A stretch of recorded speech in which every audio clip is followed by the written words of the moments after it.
Hey there, this is Jenny Chen. I'm the founder of 3D Heals. Welcome to the Lattice podcast, the official podcast for 3D Heals.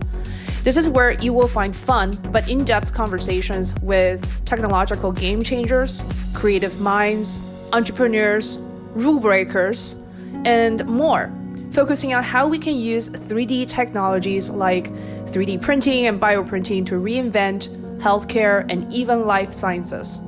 This podcast will also include AMA or Ask Me Anything sessions, past Instagram live interviews with influencers, and other direct engagements with our tribe. Hi there. Brilliant. Yay. We made it on Nice. time. This is like a miracle. Yes. Of course we're on time. Well, thanks for joining us guys today. In this episode, I'm going to interview almost the entire team of Akira Science. We've never done this before. This is pretty exciting. So Akira Science is a very new startup in Sweden, a spinoff from KTH, which is a really good university in Sweden. I visited previously myself. And so today who we have here are Astrid, Tiziana, and Álvaro. They're all scientists, in fact, and they have interesting story. I'm not gonna ruin that for you, Álvaro. I'll let you share that story, how you guys met. But today we just want to get to know the team and then figure out what Akira Science is doing. So Álvaro, I'll let you start off with the story behind Akira Science. I think we might have lost him. I cannot see him any longer. Yes. We have casualty already. Okay, let me Casualty. see. Uh-oh. Let's see. Let me just find him again. Otherwise I can fill in and he can. Yeah, no problem. Let me send it to him again. Sure. Well, while he's Now I'm here. There he is. just I don't know joined. why, but I lost the connection. Uh, No, but I heard everything that you said, so I Okay. can take the word. yeah, I can't see your video. I can hear your voice. I'm not really sure why that's the case. Is that the case for everybody else? I can Yes, see I him. see him. Okay. Well, the good thing is, Astrid, you're visible, so you're the person who's gonna give demo in later on. so Álvaro, I'll let you take the stage to talk about the founding story of Akira Science. Great. So yeah, as you said, our foundation, it's a really interesting story. So personally, I moved in Sweden 3 years ago. It was this feeling of I discovered the world of tissue engineering when I was doing my master in Spain. And then I realized that Sweden was a great place to keep researching on that field. Um, it was quite funny because the first day that I went to KTH, I met Astrid. I went late into a polymer physics course. She helped me from the first day. I was a bit lost. I didn't know where to go. It was very I cute. I was a bit busy. It was my first day in Sweden. So He didn't have anywhere she- to live. It was very. Oh my God. Exactly. So from that time, she introduced me the things. She told me that they had one master thesis available in her research group. So then I had the opportunity to meet Tiziana and Anna, our founder. Yes, I spent there almost 1 year working with them. I could prepare and present my master thesis within the printing group. And yeah, during that time, it was the same summer that we decided to go to introduce and make the company. And it was quite a funny time with them because the core, the good part of our company is that we are coming from different fields. In my case, I'm chemical engineer, Mhm. and I'm more focused on the processing part of the different biopolymer that we are currently using. Tiziana is a polymer chemist, is more focused on the synthesis part of the materials that we use. Astrid is also related to the processing part, but she has background in biomedical engineering. The rest of the team has a background on, they are biologists, they make cell culture, or they are also, we have one guy who is doing a simulation in order to predict the mechanical performance of our scaffold. So we are a quite multidisciplinary team, which together we work in a really interesting way, I have to say.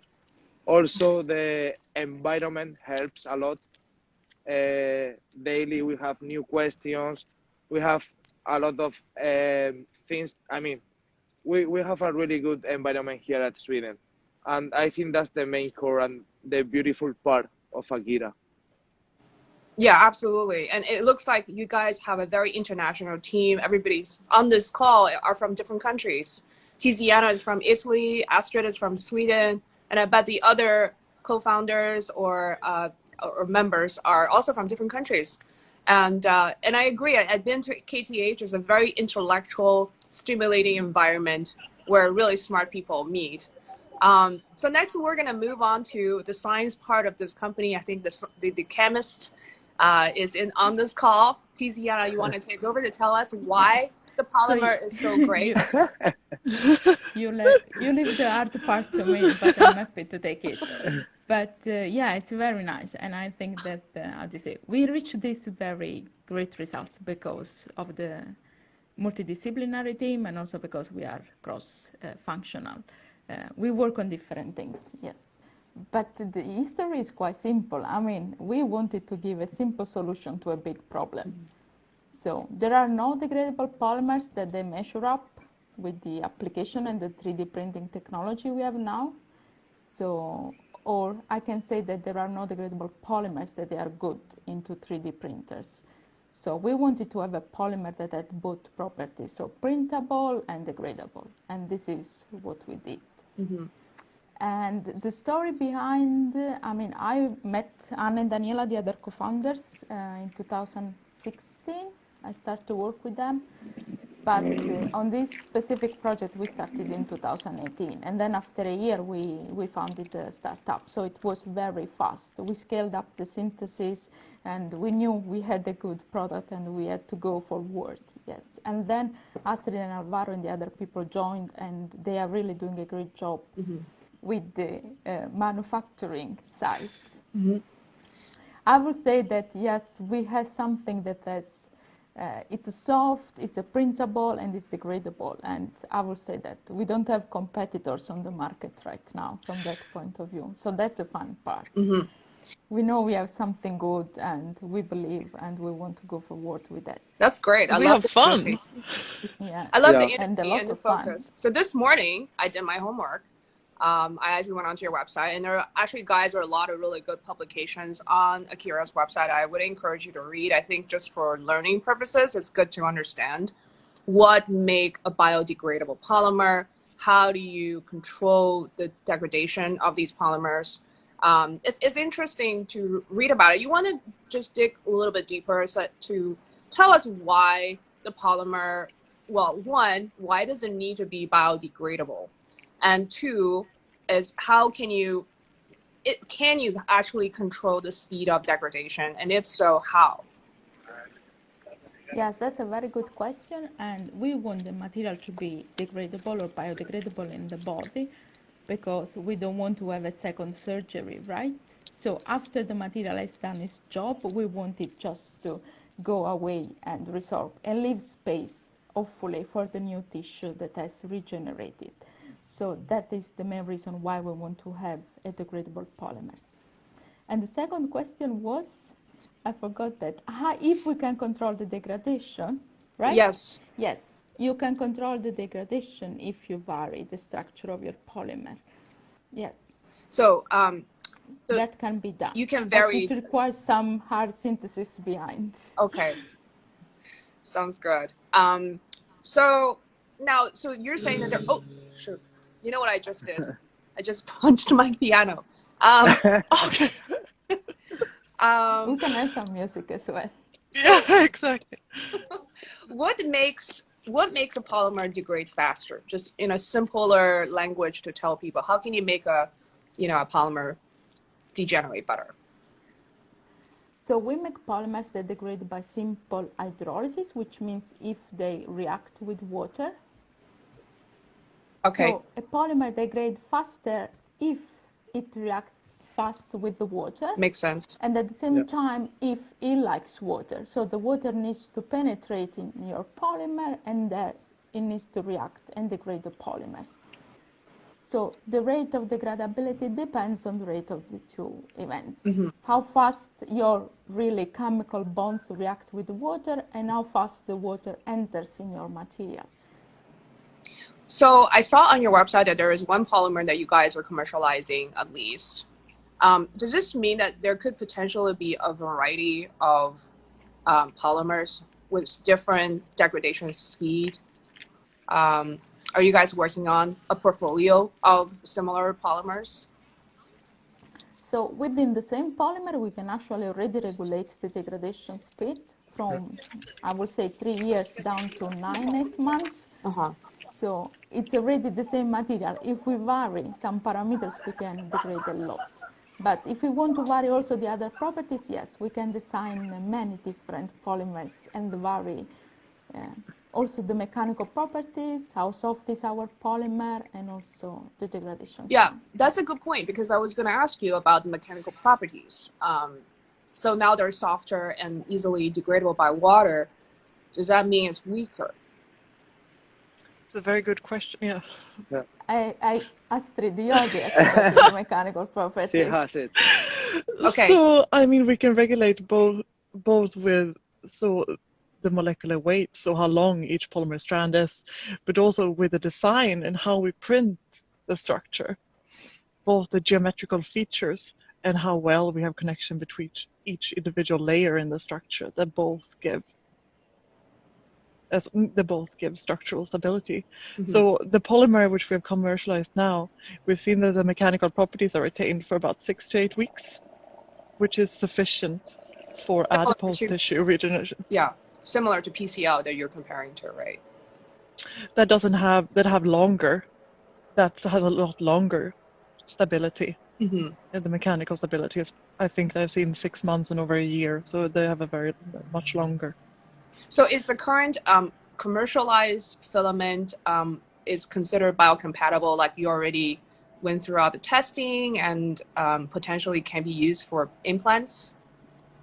We're at the stage as we are verifying the biocompatibility of our polymer. We have done a subcutaneous rat model so far.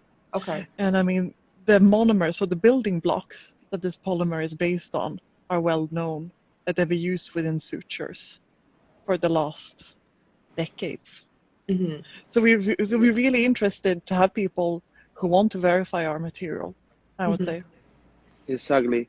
So far, for example, we have validated our material with different well-known 3D printers company, either using filaments, but also for bioprinting systems using pneumatic driving force. And we had really good feedback from them as well.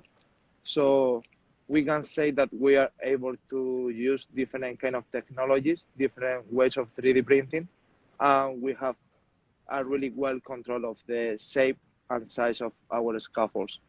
So we can adapt, as Tiziana said before, mechanical properties, we can adapt degradation, but also we can design new models for different applications. So we think that we are opening a really new market for that. And what we really like is that since we all have sort of different science backgrounds, like I'm really happy to work with medical application. It's really my dream come true. I defended my PhD this Friday. Nice, congrats. Thank you. Under the supervision of Tiziana, I'm very thankful.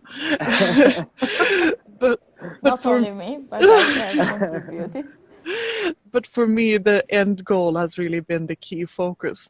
Like, can we create a platform which we can control these, like both from a chemical point of view, but also from mechanical and processing part? It isn't. It looks very simple, just putting a filament down to a 3D printer, But anyone who has worked with any flexible polymers in a 3D printer know the difficulty behind it. And then when you switch into different 3D printers, and then you see that your material is still working properly, it's even more exciting.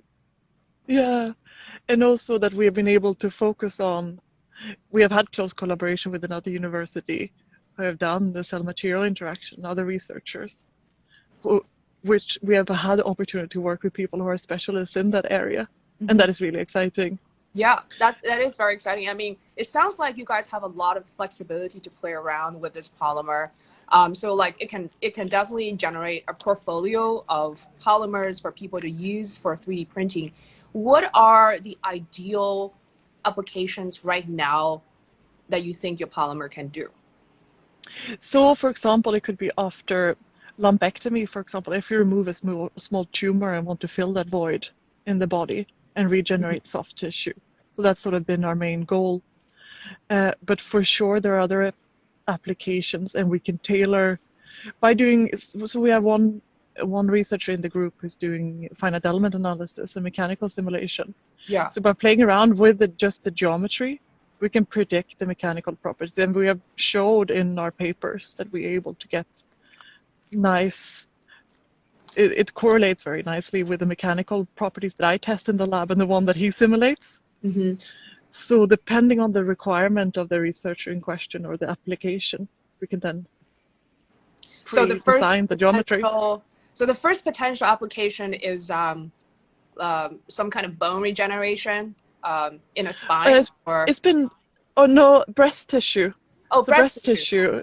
Oh, did you say lobectomy? I was trying to figure out what that. I thought it was. Oh, sorry, no. Yeah, so we have for breast cancer. Yeah, that makes sense. Yes, exactly. I see. Yeah. So actually, you know, this is I think yeah, a lot of people are actually tackling this problem. Point. Go ahead, Tiziana. Sorry. I think we were saying the same things. I was saying that this is another innovation point because all these class of material, as you say, they have been used for bone. Yes. There are no very good example for soft. Yeah. So we will really expand the scope to other tissues. Exactly. Yeah, because actually, we have I just want to share, like, I talked to quite a few startups, maybe in the last 2 years, that people are using PCL-based polymers to create different kind of lattice structures for breast cancer patients post-surgery. There are a lot of degree of freedom for design.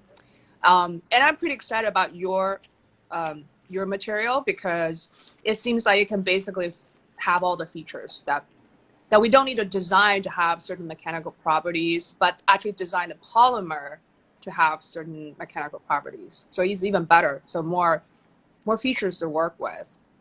So other than breast, any other applications that you guys are thinking about right now? Well, generally all about soft tissues. Yeah. Soft tissues. Okay. Deep wound, scar tissue.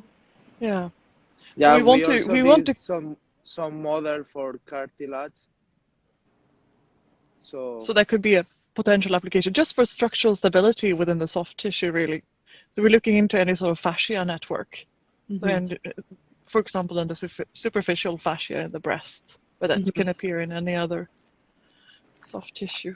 And it does translate any other surgery that involves soft tissue replacements, right? In addition to just breast cancer, the other things that got cut off, you can also replace. Yeah.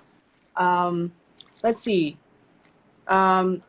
We actually would like to have more feedback for surgeons to see where we exactly can what is needed. Open new field and what is needed. Well, that's a multi-billion-dollar question, guys. I mean, everybody's looking for the killer app all the time. So now that segue to another topic is, how do you feel, you know, other than the intellectual science community there, like, how do you feel as an entrepreneur now that you're in a company and you have to figure out the finances, you have to grow the team, you have to work with industry? Like, what are your strategies?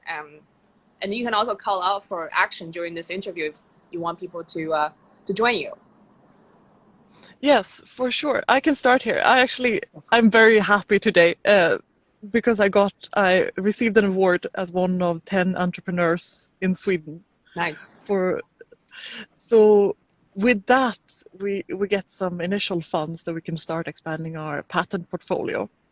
And we're working closely together with KTH Innovation, that is one of the greatest innovation hubs in Stockholm. And we also work with Sting to really to be part of a community and also learn how to speak the language. Because as you say, it really is a different set of words we need to use to communicate. I mean, we're used to the academic, speech. Yes. Exactly. So I mean, that is really like, how do we frame our product? How do we understand? How we get others to understand how great it is, but still being true to our scientist selves? I think that is the core question. Yeah. And also we have used direct contact with companies as well. So we have not been afraid to contact people, ask questions, and go ahead with our product. So that's sending a really out good material part. sample. Yeah. Exactly. So, okay, there's one question here from Randy Me. It says, will you be testing this in animals before humans? Yeah, we are doing that. Yeah, we're doing that already. We took the last samples and we are analyzing the data. Yeah. Yeah. And right so now, that's starting with we will have something out in a year, some paper out. So currently it's in small animals, right? Yes. Yes. So this was a super. Is it usually moved from small animals and then to larger animals and then humans? That's the steps? Yes. Okay. So there you go, guys. So we started with just underneath the skin of a rat. So that is just to see that it's not toxic, the material. And then you go into the tissue model that you're interested in. Yeah. Usually the second No, step. we're not going to put a foreign object in the human body anytime soon without testing. No. We'll try to avoid that, yes. Yeah, we try to avoid that. Awesome. Well, any hopes and wishes that you want to express? Like, what are your immediate goal now? Like, let's say this next year you want to accomplish, and then perhaps in 3 and 5 years. So who should start here? Well, our aim is to refine our business model further during the next couple of months, and then trying to get a lab space. I feel is really important. I want somewhere that I can be and print and extrude it, so we have it. So really optimize the development setup, and then also of course getting our first big customers. Exactly. I think we really need to get into the market right now. Get the trust of the people and see how good we are. And once we will have this, we will need to invest more in order to scale up our current production, and then we can go and think bigger. Yeah. And for the really big validate ideas, I know that Tiziana has some of them in mind. Yes. Yeah, I agree. I really think we have good ideas, simple idea, but they work, and we really need to stick to them and make them work and reach people. Yes, for sure. Yeah, that's one of our main goals. So verify and refine it. Exactly. We are currently looking for new collaborations with different universities, research centers, which are keen and eager to try our materials. Also with different companies to start different trials. So we are quite open to new collaborations. Yeah. So any lab with a FDM machine or FFF machine, it looks like, can use your material, right? You don't need to customize. No, but actually we have also other grade of the same material. They can go for electrospinning, melt spinning, not only 3D printing as a technique itself. It can also go for other techniques. Yes. Awesome. I think this is a great interview. Let's see some other questions. How does the body cell react to actual material? This is a really good question, actually, because I saw you actually publish a paper on this. So anyone want to expand on how do you observe the cell material interactions? Yeah, as I said, we just did some preliminary in vitro study, and now we are doing the in vivo study. So we will have more results soon. But so far, we said really good outcome, and the material performed, comparable to other polymers that they are well established, like PCL. We compared with PCL, and it worked very well with stem cells for regenerating adipose tissue. So we saw the initial. Go ahead. Oh, sorry. We saw. So what is done is that you place the cells onto the material and look at the cell spreading. So both the initial ones happening just after an hour, and then you wash, and then you look at how they proliferate on the scaffolds. I'm assuming the movement is very slow. Yes, it's not so fast as me, but but you observe more but if they stay there, it means that they like the material. And then you observe the shape. Quite happy. Yeah. So their shape that you're looking at, density, you're looking at growth over time, or death over time. Yeah, exactly. And then what else are you guys specifically looking at when you're looking at cell material interactions? So what we've also done. It also depends. Yeah, sorry. So we have one of our colleagues, Dr. Shubhamjan, so we took adipose tissue, or they took adipose tissue and isolated adipocytes and then placed that onto the material and looked at the interaction as well. So we're interested in the specific cell material interaction, and then we can look at the genes. Oh, okay. So genetic expression as well. Yeah, exactly. What about like the, because I think I read out a little bit about the ECM, the extracellular matrix changes. Is that part of the cell material interaction as well, that you study if the material stimulates some kind of changes in the ECM? Yeah, I mean, they can be done. We haven't entirely fully evaluated the material yet on that part. And I need to consult the person who is actually the expert on that. But yes. Yeah, I really scanned through your publications. Oh, wow. Yeah, you have dug deep. It's good. I mean, these are really interesting questions, right? Because, you know, it's really the key to figure out what is the best material to the human body, is to study how eventually we interact with them, and perhaps over years, and hopefully they don't cause any toxicity and or go away, right? We want them to go, basically.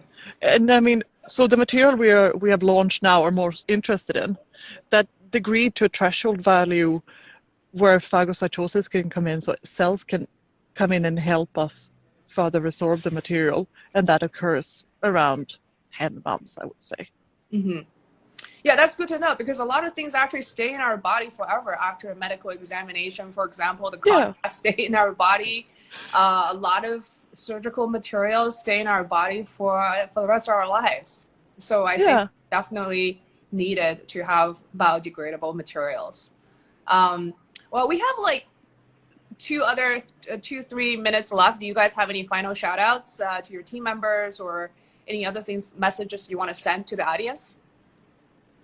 Well, I have a fabulous week since I both defended my PhD and got this award. So I just want to thank everyone who's been involved in this project. I've had so much fun, and that's also why I continue working with them. Yeah, that is you need to do something that looks like that for you it's an hobby, and for other people look like a work, a job. So then it means that you are having fun and you like what to do. Yeah. Awesome. Yeah. Before finishing, I would like to show one example of our scaffolds. Problem is your video. Can you guys see the video? Because I can't see the video, unfortunately. I can see his video, yes. I cannot, unfortunately. Can you bend it, Álvaro? Yes. Well, yeah, this is so flexible, if you see. So I can't see the video. So Álvaro, I will make a suggestion that you take a video of this and then you send it to me, and I will splice it to the video that we have. Super. Okay, I will do that. I'm out on the countryside, so I can see. Astrid, I was surprised that you have Wi-Fi. Yeah. That's Sweden, guys. Sweden has Wi-Fi everywhere. I'm standing on a hill at the moment, so that's why I'm out here freezing. Well, you look like you're having a lot of fun. Everybody looks great. Well, thanks for joining me today. And I will see you soon. Hopefully we'll catch up and see progress with the company. I'm very excited for you guys. I'm very excited about this new material. Of course. Thank you so much for having us. Thank you. Thank you. Have a good day. Thank you. Bye. Bye. That's it for this episode. Be sure to follow us on Facebook, Twitter, and Instagram at 3D Heals, and check out the links in the show notes. See you next time.